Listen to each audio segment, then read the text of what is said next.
सुप्रभात। हिंदी में हम लोग कल पढ़े हैं नीड़ का निर्माण फिर डॉक्टर हरिवंश राय बच्चन की कविता है। अब उसका शेष भाग हम लोग आज पढ़ेंगे। आगे है, बह चले झोंके की कांपे भीम कायावान भूधर, जड़ समेत उखड़ उखड़ कर गिर पड़े टूटे विटपवर। हाय तिनको से विनिर्मित घोंसलों पर क्या न बीती। पहले इतने का हम लोग अर्थ समझेंगे।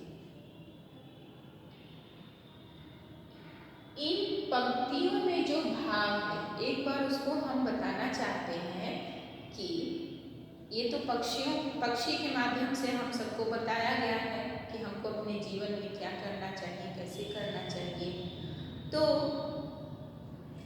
इन पंक्तियों के माध्यम से हम मनुष्यों को यह संदेश दिया गया है कि जैसे हमारे जीवन में बहुत सारी विकट परिस्थितियाँ आती हैं, कठिन परिस्थितियाँ आती हैं और हम उन परिस्थितियों से जूझते हैं, लड़ते हैं, परंतु हार नहीं स्वीकार करते। तो इन पंक्तियों के माध्यम से हमारे जीवन में अनेक प्रकार के भूचाल, भूकंप आएंगे, तेज हवाएं चलेंगी, अर्थात इन सबसे तात्पर्य है कठिन परिस्थितियाँ। हमारे जीवन में अनेक कठिन परिस्थितियाँ हमारे सामने आएंगी। हम पूरी तरह से जो हमको पूरी तरह से समाप्त करने की कोशिश करेंगी, फिर भी हमको क्या करना है, फिर भी हमको आशा के साथ, विश्वास के साथ उन कठिन परिस्थितियों से लड़ना है, उनका सामना करना है। थोड़ा सा ये भाव है, आगे हम भाव बताते जाएंगे और हिंदी में इसका अर्थ स्पष्ट करते जाएंगे।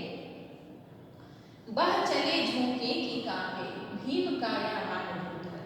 कवि कह रहे हैं कि तेज हवा के वेग से, तेज हवा के वेग से कांपे भीम कायावान भूधर, भूधर अर्थात पहाड़, भीम कायावान यानी विशाल शरीर वाले, आकृति वाले। जैसे कठिन परिस्थितियों से शक्तिशाली से शक्तिशाली मनुष्य भी कांप जाता है, घबरा जाता है, भय खाता है, उसी प्रकार तेज हवा के वेग से भीम कायावान विशाल आकृति वाले भूधर, पहाड़, पर्वत भी क्या हो गए, कांप उठे। पुनः देखिए, तेज हवा के झोंकों से विशाल आकृति वाले पहाड़, भूधर भी कांप गए, जड़ समेत उखड़ उखड़ कर गिर पड़े टूटे विटपवर। बड़े बड़े पेड़, बड़े बड़े वृक्ष भी इस तेज आंधी के चलते, इस तेज आंधी के कारण जड़ समेत उखड़ कर अलग हो गए। पुनः देखिए इसका अर्थ, बड़े बड़े विशाल वृक्ष भी इस तेज हवा के वेग से जड़ समेत उखड़ गए। हाय तिनको से विनिर्मित घोंसलों पर क्या न बीती। अब कवि कह रहे हैं कि जब इस तेज हवा के वेग से विशाल आकृति वाले, विशाल शरीर वाले पहाड़, पर्वत, विशाल वृक्ष उखड़कर अलग हो गए, पर्वत कांप उठे, तब इस छोटे से घोंसलों पर क्या बीती होगी जो तिनकों से बना हुआ है। फिर से इसका अर्थ देख लीजिए।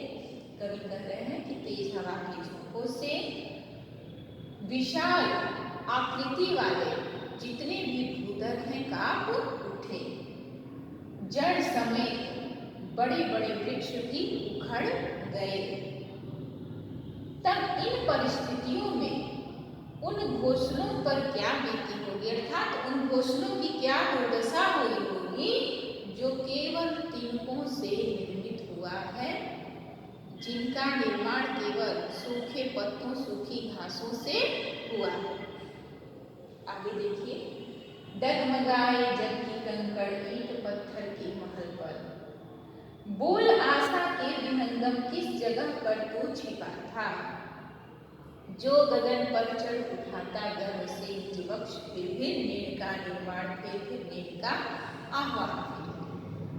कवि आगे कह रहे हैं कि ईंट पत्थर के महल पर, डगमगाए जब की कंकड़ ईंट पत्थर के महल पर, इस तेज आंधी से, इस तेज तूफान से कंकड़ और पत्थर के बने महल भी क्या हो गए, कांप गए, डगमगा गए।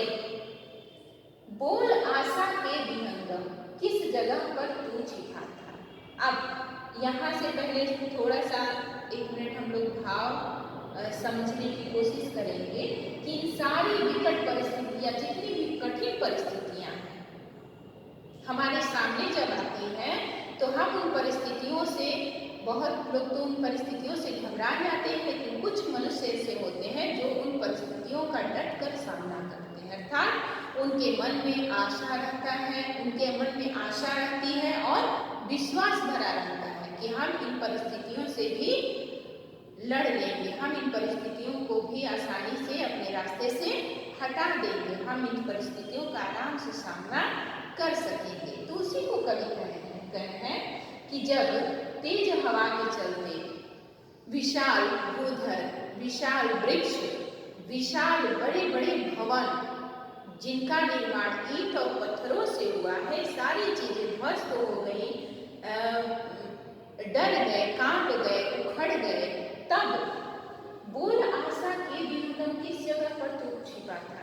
ऐ आशा रूपी पक्षी, विहंगम अर्थात पक्षी, ऐ आशा रूपी पक्षी तुम बताओ, बोलो कि किस जगह पर तू छिपा था, तुम कहाँ छिपकर बैठे थे। यहाँ कभी मनुष्य के मन में जो आशाएं छिपी रहती हैं कि नहीं, यह मैं कर सकता हूँ, यह मैं कर लूँगा, किसी भी परिस्थिति में, कठिन परिस्थितियों में हमारे मन में ये आशा छिपी रहती है कि यह मैं कर लूँगा, तो उन परिस्थितियों को हम आसानी से हम उनका सामना कर लेते हैं और वह हमारे जीवन से धीरे धीरे दूर भी हो जाती हैं। उसी को कवि कह रहे हैं कि यह आशा रूपी पक्षी बताओ तुम किस जगह पर छिपकर बैठे थे, जो गगन में चढ़ उठा था गर्व से निज वक्ष, जो गगन में चढ़ उठा था, जो समय पाकर, अवसर पाकर विस्तृत आकाश में, विस्तृत गगन में गर्व से अपने वक्ष को, फिर अपने वक्ष को फैलाकर उठ रहा है, उड़ रहा है। अर्थात कहने का तात्पर्य यह है कि कवि कह रहे कि ऐ आशा रूपी पक्षी तुम किस जगह छिपकर खड़े बैठे थे, तुम कहाँ छिपे थे, जो समय पाकर ही इस विस्तृत गगन में अपने वक्ष को चौड़ा करके उड़ने लगे, अपने वक्ष को फैला करके चौड़ा करके उड़ने लगे। अर्थात जो मनुष्य के मन में दबी हुई आशाएं रहती हैं, वह कठिन परिस्थितियों में भी समय पाकर पुनः उपज जाती हैं, पुनः प्रकट हो जाती हैं और उसी से मनुष्य को यह धैर्य मिलता है, यह विश्वास मिलता है कि हम इन परिस्थितियों का आसानी से सामना कर लेंगे। तो यह होती है आशा।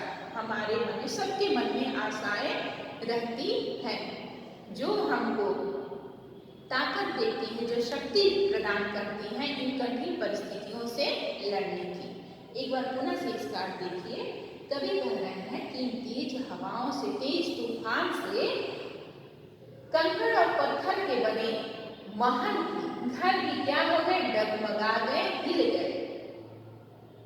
तो इन सारी कठिन परिस्थितियों में ऐ आशा रूपी पक्षी तुम बताओ, बोलो कि कहाँ छिपकर बैठे थे कि समय पाकर ही, जो मौका पाकर ही विस्तृत गगन में अपने चौड़े वक्ष स्थल को गर्व से फैलाकर उड़ने लगे। कवि पुनः कह रहे हैं कि नीड़ का निर्माण फिर नेह का आह्वान फिर। ऐ पक्षी तुम पुनः, यदि घोंसला तुम्हारा बर्बाद हो गया है, नष्ट हो गया है तेज हवाओं के झोंकों से, यदि घोंसला नष्ट हो गया है तो पुनः अपने इस घोंसले का नव निर्माण करो और अपनी स्नेहमयी वाणी से, अपनी मधुर आवाज से इस सारे संसार को सिंचित करो, इस सारे संसार में प्रेम का आह्वान करो। ये था हम लोग का नीड़ का निर्माण फिर लेसन, जो कि अब समाप्त हो चुका है। यदि आपको कुछ भी परेशानी हो तो पुनः हम इसको बताएंगे। धन्यवाद।